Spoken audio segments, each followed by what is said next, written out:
అందరికీ నమస్కారం.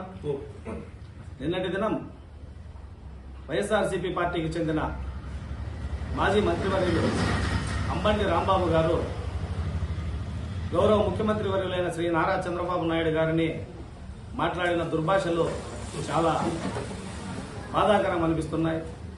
ఆయన మాట్లాడిన మాటలకు అక్కడ మహిళలు కావచ్చు, అక్కడ నాయకులు కావచ్చు, అక్కడ కార్యకర్తలు కావచ్చు ఎంత ఆగ్రహంతో వ్యక్తం చేశారో ఒకసారి తెలుసుకోండి.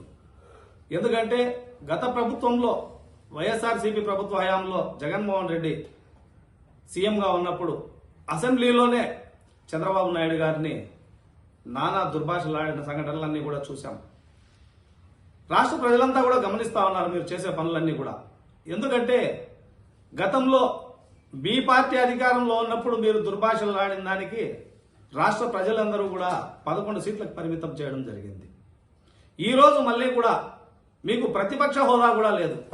అయితే కూడా ఒక రాష్ట్ర ముఖ్యమంత్రి వర్యులను ఆ విధంగా మాట్లాడడం అంటే రాష్ట్ర ప్రజానికాన్ని అందరినీ కూడా మాట్లాడినట్లే అని కూడా మరొకసారి తెలియజేసుకుంటున్నాను.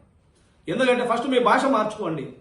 ప్రజల్లోకి వెళ్ళేటప్పుడు ప్రజలను ఉద్దేశించి అభివృద్ధి గురించి కావచ్చు, సంక్షేమం గురించి కావచ్చు ఏమైనా మాట్లాడండి. ఇది ప్రజాస్వామ్యం. ప్రజాస్వామ్యంలో ఎన్నైనా అపోజిషన్గా మాట్లాడుకోవచ్చు, కానీ ఇలాంటి మాటలు మాట్లాడుకోవడం చాలా బాధాకరమని కూడా మరొకసారి తెలియజేసుకుంటున్నాను. వెంటనే అంబంటి రాంబాబు గారు మాట్లాడిన మాట తీరుని వైఎస్ఆర్సీపీ అధ్యక్షులైన జగన్మోహన్ రెడ్డి గారు గ్రహించి ఆయన్ని వెంటనే మీ పార్టీ నుంచి కావచ్చు, లేకపోతే ఈ రాష్ట్రం నుంచే కూడా ఆయన్ని బహిష్కరిస్తే చాలా సంతోషంగా ఉంటుందని కూడా మరొకసారి తెలియజేసుకుంటున్నాం.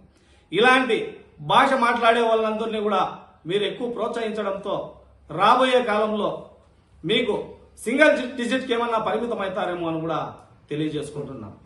గౌరవ ముఖ్యమంత్రి వర్యులు శ్రీ నారా చంద్రబాబు నాయుడు గారు కావచ్చు, ఆయన తనయుడు నారా లోకేష్ బాబు గారు కావచ్చు, కూటమికి సంబంధించిన నాయకులు డిప్యూటీ సీఎం పవన్ కళ్యాణ్ గారు కావచ్చు, అదేవిధంగా గౌరవ ప్రధానమంత్రి గారైన నరేంద్ర మోడీ గారి ఆధ్వర్యంలో ఈరోజు రాష్ట్రం సుభిక్షంగా ఉంది.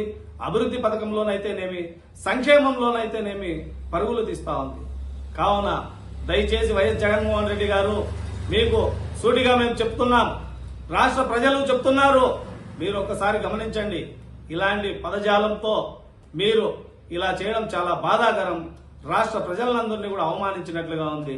వెంటనే అంబంటి రాంబాబు గారు మీరు తక్షణమే మీరు నిన్న మాట్లాడిన బూతు పురాణాలకు గాను చంద్రబాబు నాయుడు గారికి, రాష్ట్ర ప్రజలకి క్షమాపణ చెప్పవలసిందిగా కోరుకుంటున్నాం. అదేవిధంగా ఈ రోజు ఈ పుంగనూరు పట్టణంలో మేము ఈ మీడియా సమావేశం నిర్వహించడం దేనికంటే మా నాయకుడైన వై మధుసూదన్ నాయుడు గారి ఆదేశాల మేరకు మేము ఈ కార్యక్రమాన్ని కూడా నిర్వహించడం జరుగుతూ ఉంది. జై హింద్, జై తెలుగుదేశం, జై చంద్రబాబు నాయుడు. స్టార్ట్